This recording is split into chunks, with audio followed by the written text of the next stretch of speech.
Assalamualaikum warahmatullahi wabarakatuh. Om Swastiastu, Namo Buddhaya, Salam Kebajikan, dan Salam Sejahtera bagi kita semua. Halo, selamat sore. Perkenalkan, nama saya Mahira Zulfa Indonesia dengan NPM 2510050 dari kelas B. Pada kesempatan kali ini, saya akan menjelaskan materi-materi yang telah dipelajari selama semester 1 dalam mata kuliah kewarganegaraan.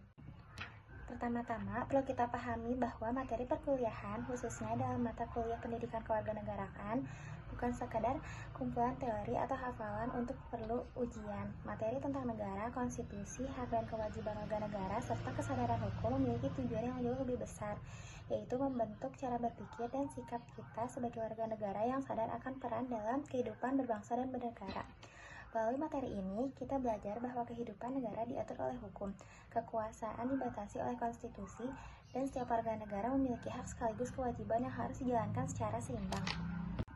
Pemahaman terhadap materi ini sangat penting karena kita hidup di tengah masyarakat yang semakin kompleks, terutama di era globalisasi dan digitalisasi. Tanpa pemahaman yang baik, kita akan mudah terpengaruh oleh informasi yang keliru, hoaks, dan propaganda yang dapat memecah persatuan. Oleh karena itu, pembelajaran ini bertujuan untuk membekali kita dengan pengetahuan dan kesadaran kritis agar kita mampu bersikap rasional, adil, dan bertanggung jawab dalam menyikapi berbagai persoalan kebangsaan.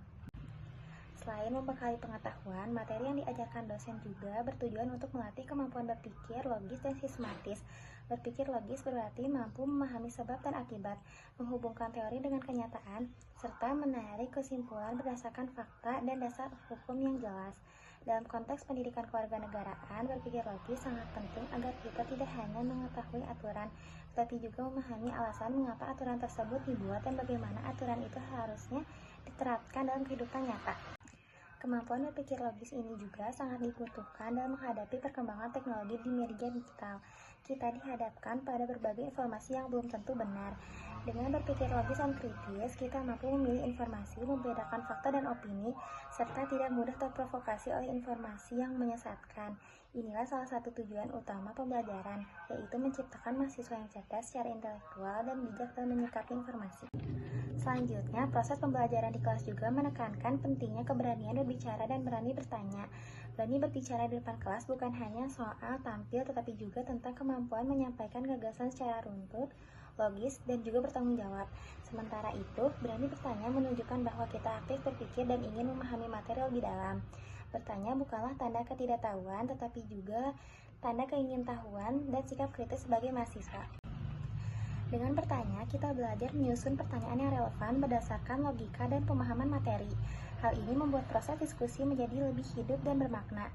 Keberanian bertanya juga melatih kita untuk tidak takut salah, tidak takut berani berpendapat, dan berani mengemukakan pikiran secara santun. Sikap inilah yang sangat dibutuhkan dalam kehidupan demokratis, baik di lingkungan kampus maupun di masyarakat luas. Keberanian berbicara dan bertanya secara tidak langsung juga membangun rasa percaya diri. Kepercayaan diri bukan berani merasa paling benar, tetapi yakin terhadap apa yang kita pahami dan apa yang kita sampaikan. Ketika kita mampu menjelaskan materi dengan baik dan berani mengemukakan pendapat, itu menunjukkan bahwa kita telah melalui proses pembelajaran yang sungguh. Rasa percaya diri ini menjadi bekal penting dalam dunia kerja, organisasi, maupun kehidupan sosial, di mana kemampuan komunikasi sangat menentukan keberhasilan seseorang. Dengan demikian, dapat saya simpulkan bahwa mempelajari materi yang telah diajarkan selama semester 1 ini, dengan keberanian berbicara, keberanian bertanya, dan kemampuan berpikir secara logis, bertujuan untuk membentuk mahasiswa yang cerdas secara pengetahuan, kritis dalam berpikir, berani dalam menyampaikan pendapat, serta percaya diri dalam berkomunikasi. Demikian pemaparan yang dapat saya sampaikan. Mohon maaf bila ada salah kata atau kekurangan. Wassalamualaikum warahmatullahi wabarakatuh.